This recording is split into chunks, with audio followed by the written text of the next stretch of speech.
Hannah. My title this morning, it's about There is Nothing Hard for God. Bwana asifiwe. There is nothing hard for God.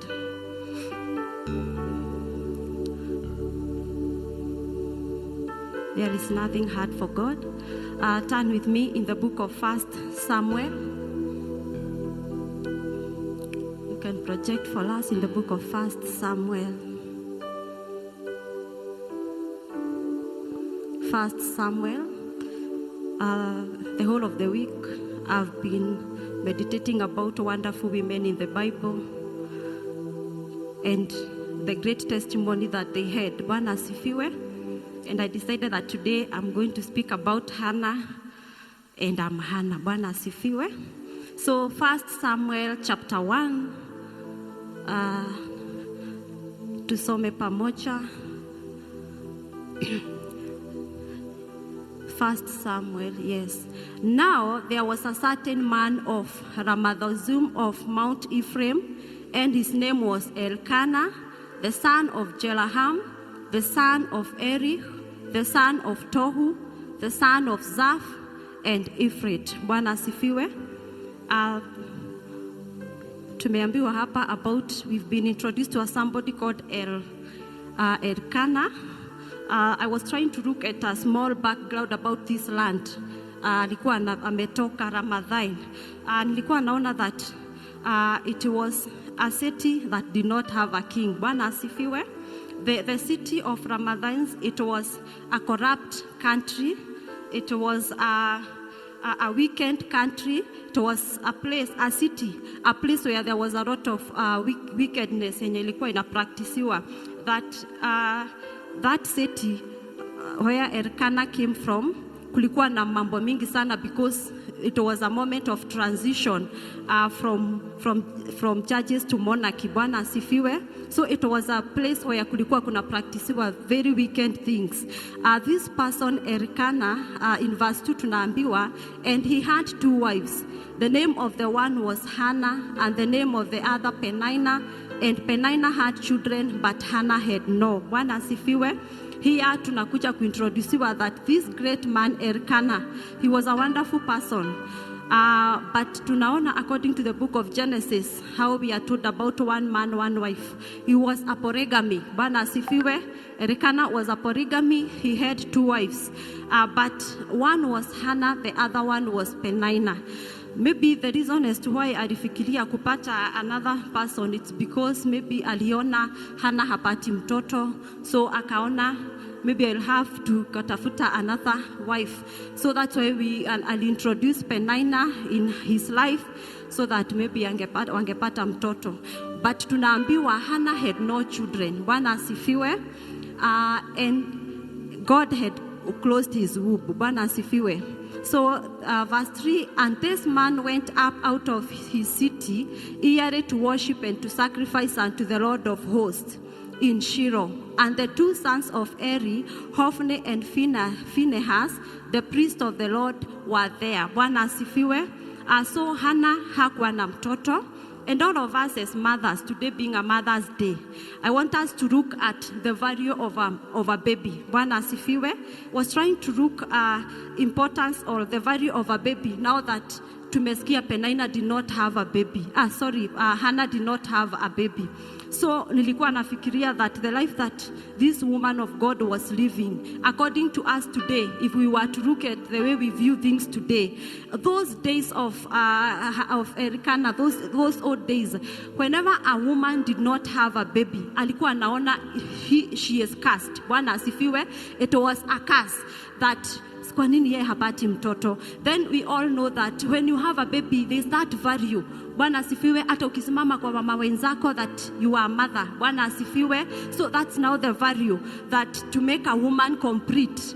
Yes, when the moment you have a baby, unaonekana that you are complete. Unaonekana that it vindicates the world that you are not cursed. Bwana asifiwe. It make a wife and husband complete. That was now according to how nowadays we view things. That kama hauna mtoto, it's like, what is the problem? And let me remind you here that Hannah, hakuna mahali tunasomanga tunaambiwa ati, like the case of Sarah, that about menopause things according to how tunasomanga. Bwana asifiwe.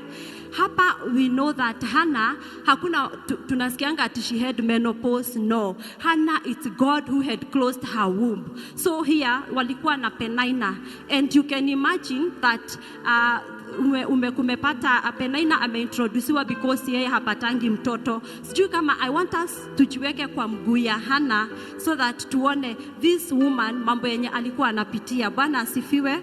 So verse 3 tunaambiwa that Iyare walikuwa wanaenda Shiro. Bwana asifiwe.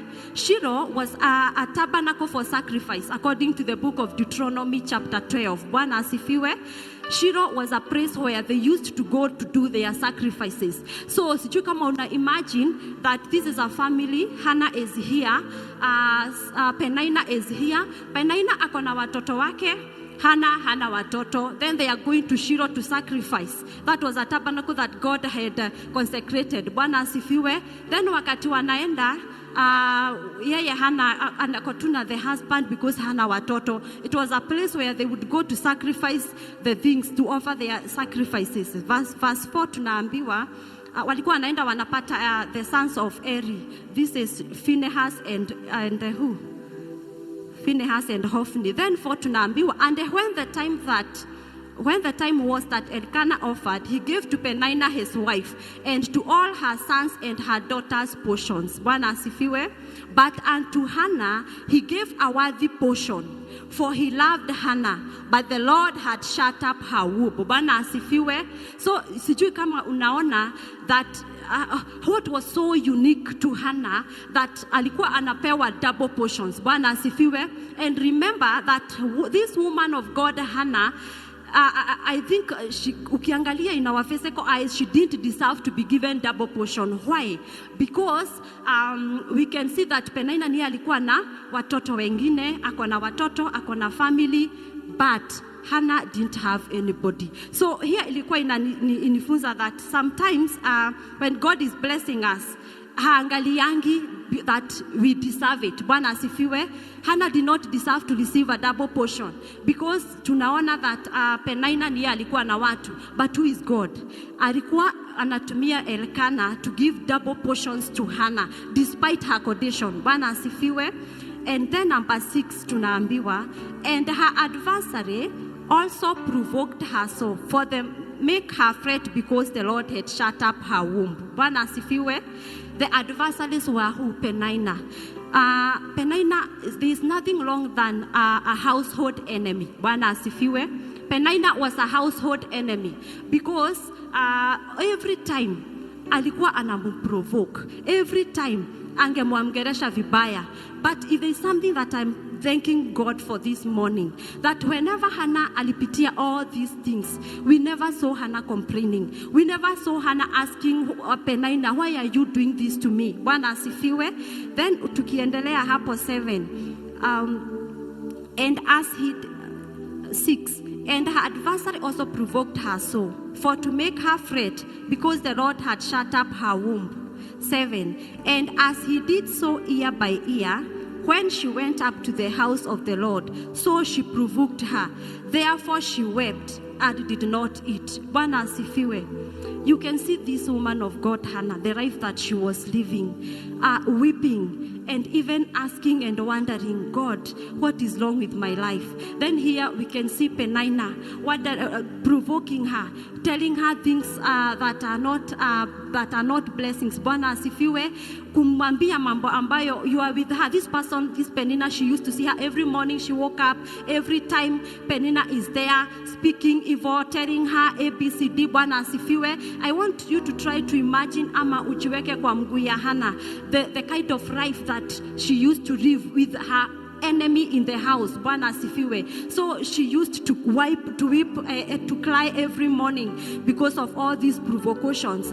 Then verse 8 tunaambiwa, then said Elkanah her husband to her Hannah, my weepest thou, and why eatest not? And why is your heart grieved? Am I not better to thee than 10 sons? Bwana asifiwe. Here Elkanah used to love her wife so much. Mpaka hapa anamu-encourage. What is troubling your heart? What is making you not to eat? Bwana asifiwe. What is it that is making you that your heart, you are troubled? Then anamwambia, he was trying to kumwambia that, am I not enough? Bwana asifiwe. But this woman of God, Hannah, nothing could ever quench her thirst of God, her thirst of trusting God, praying for a son. Bwana asifiwe.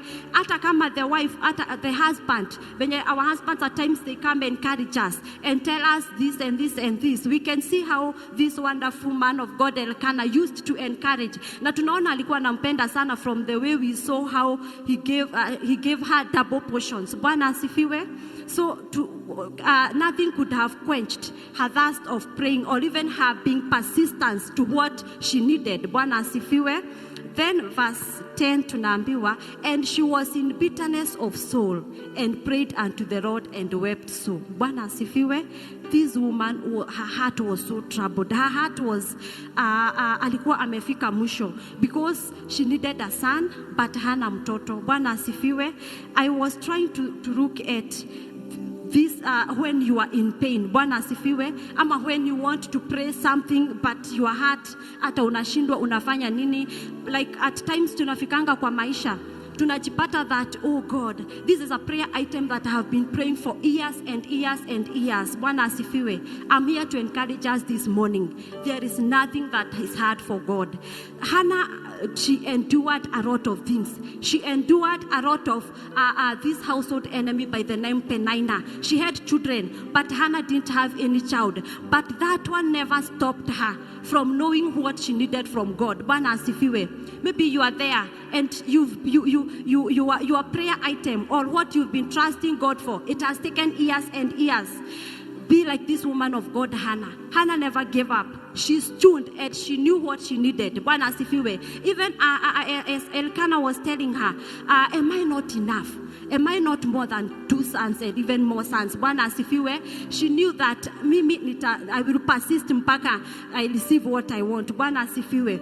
I was trying to see at situations of pain. Nilikuwa naona that pain drives us to prayer. Bwana asifiwe. Pain draws us to hear to God. Hannah was there, but she had to listen to God. Bwana asifiwe. Despite what?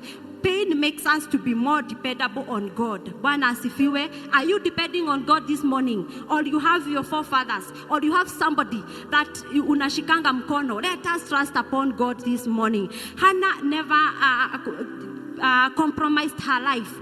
We see that she never complained, even after seeing that this is Penina here, and she's trying to provoke me and even speaking things that are not blessings. Bwana asifiwe. We can see that Hannah stood up. Bwana asifiwe. She received double portion, not because she knew what it felt to be pregnant.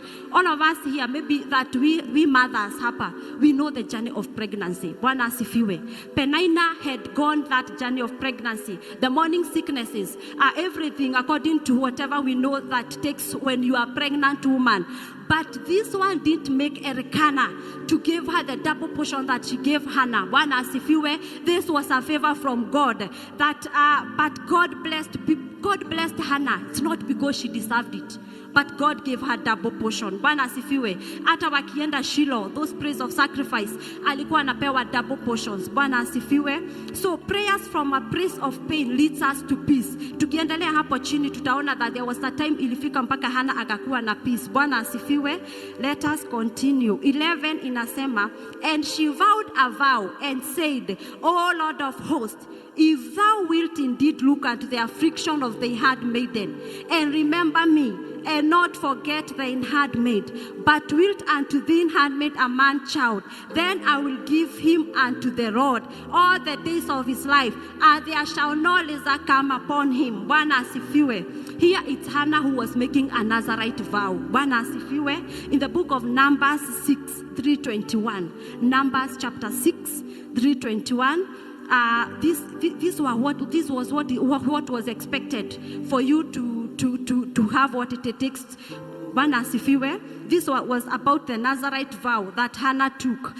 Maybe in summary, Nazir, it's a consecrated to God. The name Nazarite comes from the word Nazir. Nazir, it's a place that is somebody who was consecrated to God. Ukiendelea hapo utaweza ona that there was no razor venye Hannah hapa, she was making the Nazarite vow. Venye alifika akasema that no razor would touch his head.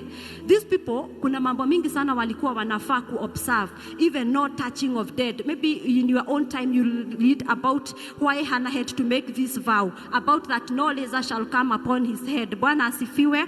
This was a Nazarite vow that she was making, as from the book of Numbers, that people were not supposed to drink wine. And she knew that the child that she was bearing by the name Samuel, tutamsikia, he would be dedicated to be a prophet of God. Bwana asifiwe. So this woman of God, Hannah, even as she was praying, she knew what she needed. She was specifically knowing what she needed. You know, some of us here, we pray, but we are not specific. Bwana asifiwe. May God help us to be specific as Hannah was. Hakuwa anataka tu mtoto tu, Samuel tu, but she knew that this Samuel, I will dedicate him back to God. Bwana asifiwe.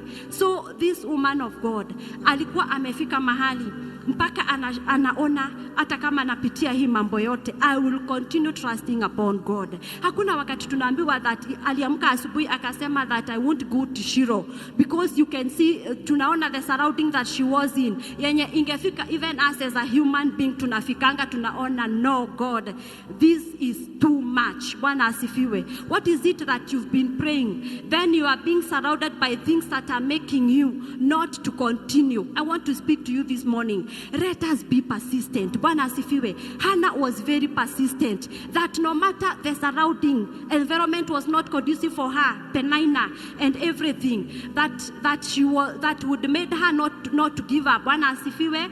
But she continued. Bwana asifiwe. As I was reading this, there is this song I love so much.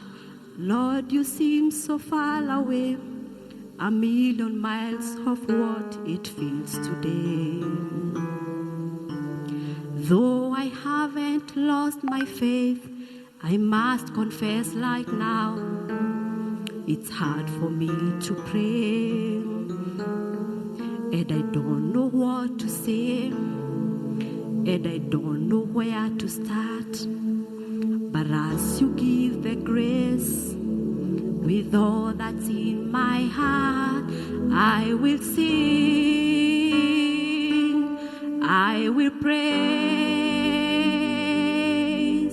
even in my darkest hour, througthe sorrow and the pain, I will sing,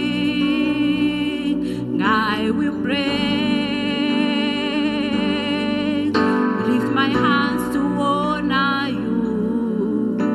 Because your word is true, I will sing. Bwana asifiwe. This was a situation where Hannah was wondering, oh God, you seem so far away. But something that we see that is so unique from Hannah, she never gave up. Bwana asifiwe. Why do we give up in life?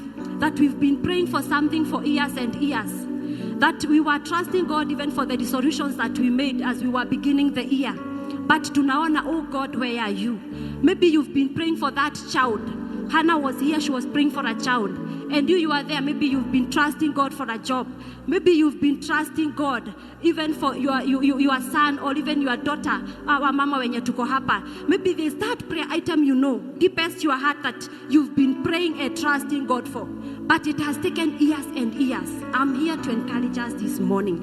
Hannah never gave up, despite the condition that she was in. Bwana asifiwe. That God gave her a grace for persistence. Bwana asifiwe. Let us continue. Aliona that even if it seems there is this darkness, she didn't give up. 12 inasema, and it came to pass, as she continued praying before the Lord, that Eri marked her mouth. Now Hannah, she spoke in her heart, only her lips moved, but her voice was not heard. Therefore Eri thought she had been drunken. Bwana asifiwe. As we were trying to look at the background of this Ramadan, tuliona those times, even kwa They used to drink wine. And maybe the assumption that I had, I was reading this verse. Bona Eri alimwambia, are you drunk? Bwana asifiwe. Na aliangalia tu, alikuwa anaonekana tu, it's only the mouth that was seen moving. Hata hakusikia anasema nini. But the assumption was, are you drunk? Those days, watu hata wakiwa kwa tabernacle, watu wakienda kuoffer those sacrifices because it was festives, they would drink beer. Bwana asifiwe. But here Hannah told her. Hannah answered in 15, no, my Lord, I am a woman of a sorrowful spirit. I have drunk neither wine nor strong drink, but have poured out my heart. Bwana asifiwe. She was pouring her heart in that praise. Hao watu wengine Penina, we can see them wako huko wana celebrate with their children, but Hannah used to be, yani her heart was just pouring to God. Oh God, you know that I need a son. Oh God, I have been praying and I'm not giving up. Bwana asifiwe. The outpouring. Why do we give up on God? Why do we give up on God? Bwana asifiwe. This morning Hannah was outpouring her heart and even praying, telling God that God, if you would just remember me, I would be very thankful. I will give that son back to you. Then verse 16. Could not thy handmaiden for a daughter of burial, for out of abundance of my heart, complaint and grief have I spoken. Then Eri answered and said, go in peace, and the God of Israel grant thee thy petition that thou hast asked of him. Bwana asifiwe. Here we can see Eri alimwambia, after how Hannah praying, Eri even didn't know what Hannah was praying. Kwa sababu, according to Eri, aliona tu, the mouth was moving, but even he didn't know what Hannah was praying. But the prayer of Hannah that she was making, the outpouring that she was doing deeply her heart, made Eri, the servant of God, akamwambia, go in peace. Bwana asifiwe. So what is it, Bwana asifiwe, that seems to be so hard? I'm here to remind us this morning, there is nothing that God cannot do. Hannah continued persisting. Hannah continued praying. Hannah continued outpouring her heart. Bwana asifiwe. Let us outpour our hearts to God. Let us not give up. We are not them that give up. Bwana asifiwe. It is our time to pray. It is our time to seek upon God. No matter how, no matter the situation, no matter the enemies, the Peninas in our lives, let us choose to focus on God. Let us choose to wait upon God in everything. Because Hannah, we never saw her complaining because of anything. Bwana asifiwe. And I was trying to see the moment we complain, things never work out. Bwana asifiwe. The moment we are surrounded by things that are not adding value in our lives, things seems to stop. Bwana asifiwe. But the moment we focus on God, the moment we become specific on what we are trusting God for, there is nothing that is hard for God. There is nothing that God cannot do. Bwana asifiwe. So as she was even outpouring her heart, Eri blessed her and told her, go in peace. Then verse 19, and they rose up in the morning eagerly and worshipped before the Lord, and returned and came to their house to Ramah. And Elkanah knew Hannah his wife, and the Lord remembered her. Bwana asifiwe. God will remember you. God will remember you. No matter what you're going through, what is it that is so hard for God that our God cannot do? Bwana asifiwe. Let us stand and know that God is able to do exceedingly, abundantly what we are trusting God for. Bwana asifiwe. God remembered Hannah. Despite what she was going through, God remembered her. Even you this morning, want to encourage us this morning, God will remember you.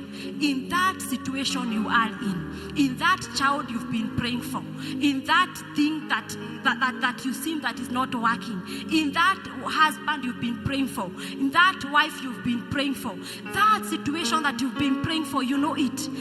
Just mention it to God. Hannah continued outpouring her heart. Hannah continued praying. Hannah continued not giving up. She knew what she needed. She was so specific that she needed a son, and this son was going to be dedicated back to God. We see Hannah making a Nazarite vow that God, this son will not be, no laser shall ever come his head. This was a person who was going to be consecrated to God. Bwana asifiwe. What is it that you're trusting God for this morning? Our God is able to do it. Bwana asifiwe. It does not matter how how long it will take. But this faithful God, he will do it. And one day you'll come and testify, Bwana asifiwe, that there's this thing I've been praying for 10 years. There's this thing that I've been praying for 20 years. But who is God? Our God will answer us. He remembered Hannah. Who are you? You are a daughter of Zion. Who are you? God is so faithful. He will remember you. So when wakati alienda in 20, wherefore it came to pass, when the time came about, after Hannah had conceived, that she bore a son and called his name Samuel, saying, because I have asked of the Lord. Bwana asifiwe. So tunaona wakati walitoka huko Shilo, walienda Rama kwao. Then that time she conceived. Bwana asifiwe. So our God is so faithful. But this was after Hannah outpoured her heart wakati walikuwa Shilo. She didn't go there to make merries. Bwana asifiwe. Then when she came back, that time God remembered her. Bwana asifiwe. What is it? I will continue asking us this morning. What is that prayer item? What is that? You seem that it's a very big mountain that our God cannot do. Bwana asifiwe. Tufunguliwe in the book of Philippians 4:6. There is nothing that God cannot do. Bwana asifiwe. Our God is able to do. What is making you to be so anxious? What is making your heart to be so anxiety that, oh God, I need this and this, but it is not coming to pass? In the book of Philippians 4:6.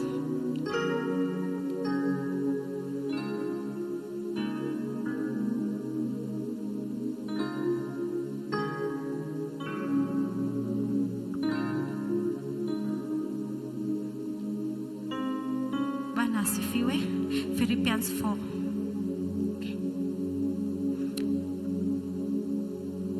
Nilikuwa nataka kusoma na hiyo version nyingine. Okay. Be careful for nothing, but in everything, by prayer and supplication, with thanksgiving, let your request be made unto God. Bwana asifiwe. Do not be anxious because of anything. Let your prayers, let your supplication be known to God. How will it be known to God? Bwana asifiwe. It's only by prayer. Bwana asifiwe. Yes, let us be women of prayer. Hannah was a woman of prayer. Let us be women of prayer that seek God deepest their hearts. Sio mchezo. If you focus on praying, if you purpose, have that prayer room in your house. Have that prayer room that it's a place there where you pray, and where it's a place of you and God. Bwana asifiwe. And I know that God will bless us. So we see God remembered Hannah here. And more in the book of 1 Samuel chapter 2. After God remembering her, and tumeona that akapata Samuel meaning that I asked of the Lord. Bwana asifiwe. So Mungu hakustopa hapo kumbariki. Tunaona in the book of 1 Samuel 19. 1 Samuel 1:19. Moreover, his mother used to make him a retro robe and bring it to him year by year. That is now Samuel. When she came up with her husband to offer the yearly sacrifice. Continue.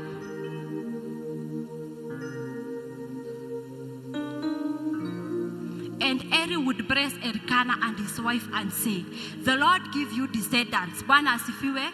Can you remember where we learned about double portions? The Lord give you descendants from this woman for the loan that was given to the Lord. Then they would go to their own home. Continue up to 21. And the Lord visited Hannah so that she conceived. Hallelujah. And bore 3 sons and 2 daughters. Meanwhile, the child grew before the Lord. Bwana asifiwe. God blessed Hannah. Hakusimamia hapo because alimpatia Samuel. God blessed her and gave her 3 sons and 2 daughters. Bwana asifiwe. So this is such a great God. Bwana asifiwe. Why do we give up on God? That God continued and blessed her even despite what? You can see the condition that she was in. A shameful condition. Bwana asifiwe. A condition that she would ask God questions. But God remembered her. Turn in the book as I wind up in the book of Isaiah 61. Isaiah 61. God continued to remember her.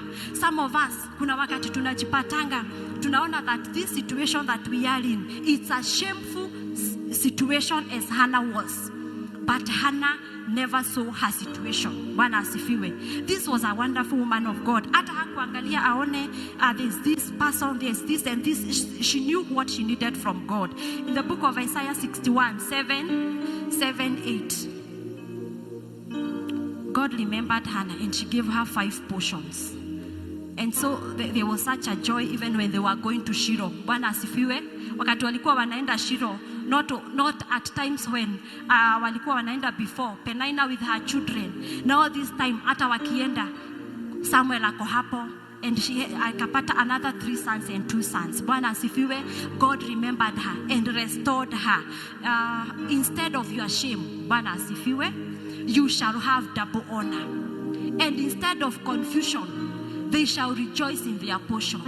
Therefore in their rod they shall possess double. Everlasting joy shall be theirs. Bwana asifiwe. What is that situation that umekuwa kwayo? Even you see yourself that you are ashamed, or even what are people talking about? What are people saying about me? Hannah never minded that. Bwana asifiwe. That what are people saying that I don't have a baby? Sasa even everybody ameona that Penina amekucha sasa because I'm not giving birth. Bwana asifiwe. Hannah cared not. Bwana asifiwe. And God remembered her. Even you this morning, shame will not be your portion. What is that situation that you have been? Yenye umekuwa ukiona, oh God, this situation is making me to have shame in my life. Hannah hakuwa hapo. Bwana asifiwe. Even you this morning, I want to encourage you that thing you are trusting upon God, instead of shame, instead of what people have been saying about you, instead of what people have been seeing you, Bwana asifiwe, God is giving you double honors. Bwana asifiwe. We are not them that have shame. Bwana asifiwe. We are people of double inheritance. God remembered Hannah and gave her 5 portions. Despite her knowing what it felt to be a mother, despite her knowing what it meant even to kuweka hizo pampers. Bwana asifiwe. God remembered her. Even you this morning, our God will remember you. There is nothing that you cannot do, because our God is so faithful. There was something I was looking as I write up 3 things, or 3 lessons that we can learn from Hannah. 1 lesson, godly persistent. Godly persistent. Bwana asifiwe. Are you them that pray today, then tomorrow unaona, God, this is too much, I have given up? Bwana asifiwe. Don't give up in life. Don't give up in life. Don't give up in life. Bwana asifiwe. What is it that makes you to give up? What is it that makes you, oh God, this is now beyond me?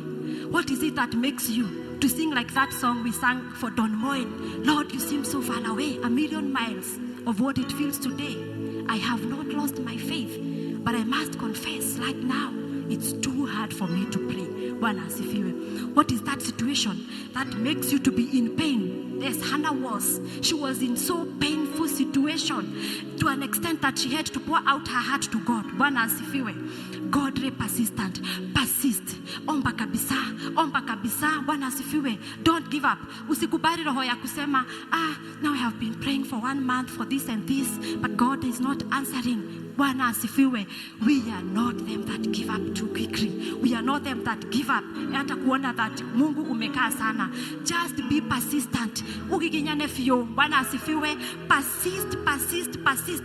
Mpaka Mungu akujibu. There's power in persistent. Bwana asifiwe. I was looking at the person when ali persist mpaka akaguza. Bwana asifiwe. Despite people saying that, oh, God does not heal on this day. It was a Sabbath. I don't know whether it was a Sabbath or it was a what. But she continued mpaka akaguza. Bwana asifiwe. So be persistent, woman. You woman of God. All of us here, men, women, all of us, let us be persistent in God. Let us not give up. Hannah was so persistent on God. Number 2, we learn about Hannah?